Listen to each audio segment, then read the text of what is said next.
It was a cold October evening in 1997 when Clara James walked out of her apartment for the last time.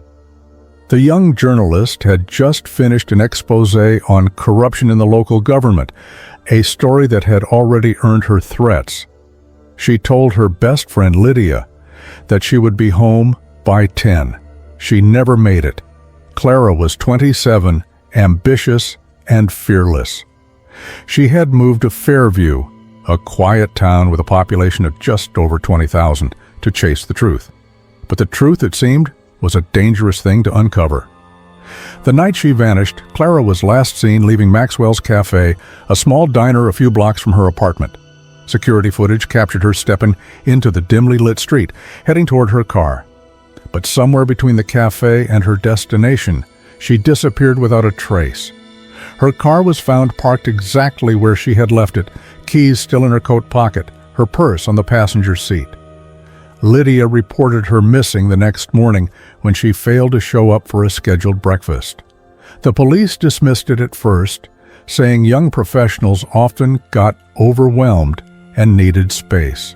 But Lydia knew Clara. She would never disappear without a word. A week passed. Then 2. By the third week, the town of Fairview had begun whispering about the journalist who got too close to something dangerous. What had Clara discovered? Who had she angered? Her apartment was searched, her notes combed through, but nothing obvious stood out, until Lydia found a small black notebook wedged inside Clara's air vent. Inside, cryptic notes were scribbled frantically, dates marked, names underlined. One name appeared more than once: Harold Vance. Harold Vance was the town's most influential businessman, a man whose empire stretched across real estate, media, and politics. A man who was, according to Clara's notes, hiding something sinister. Lydia took the notebook to the police, but it mysteriously vanished from evidence the next day. The lead detective, Officer Brennan, claimed he never received it, but Lydia knew better. Someone was covering for Vance. But why? Then came the phone calls. Lydia began receiving anonymous warnings, subtle at first, then more threatening. "Let it go," one voice had whispered. "You don't want to end up like your friend." Fear didn't stop her. Lydia contacted a retired detective, Mike Holloway, who had once investigated Vance's alleged ties to organized crime. He agreed to meet, but when she arrived at the diner, he wasn't there. The next morning, his body was found floating in the river. The cause of death? Drowning. But Lydia suspected otherwise. Clara's disappearance had become something bigger, something darker, and Lydia was in too deep. One night, as she was reviewing Clara's research in her apartment, she heard a knock. Cautiously, she opened the door.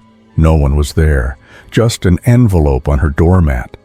Inside was a single typed message: "Stop looking." That night, Lydia barely slept. Fear clawed at her mind, but so did determination. If someone wanted to silence Clara, they must have succeeded. But why? And more importantly, how? A breakthrough came 2 months later. An anonymous email landed in Lydia's inbox with a single attachment: a video file. The footage was grainy, dark, but it showed Clara bruised, bound, and terrified in what looked like an abandoned warehouse. A masked figure loomed over her, speaking words that couldn't be made out. Lydia's hands shook as she replayed the footage, pausing at a crucial moment. The figure turned just enough for his mask to slip. Though the image was blurry, she recognized something familiar: a scar running from the man's ear to his jaw. She had seen that scar before, on Officer Brennan, the police officer who dismissed Clara's disappearance. The man who had lost her notebook. The man who had, from the very beginning, been covering something up. Terrified but resolute, Lydia took the footage to an independent journalist who agreed to release it widely. Within hours, It was all over the news. Brennan was arrested the next day, but he wasn't the only one. The investigation led to the exposure of a hidden criminal network operating within Fairview, with Harold Vance at its head. The disappearance of Clara James remains one of Fairview's darkest mysteries. Despite the exposure of a criminal network, the question still lingers. Was Clara silenced forever, or is she out there waiting to be found?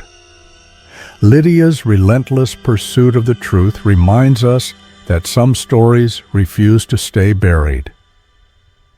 If you want to stay updated on this case and other gripping true crime stories, make sure to subscribe and hit the notification bell.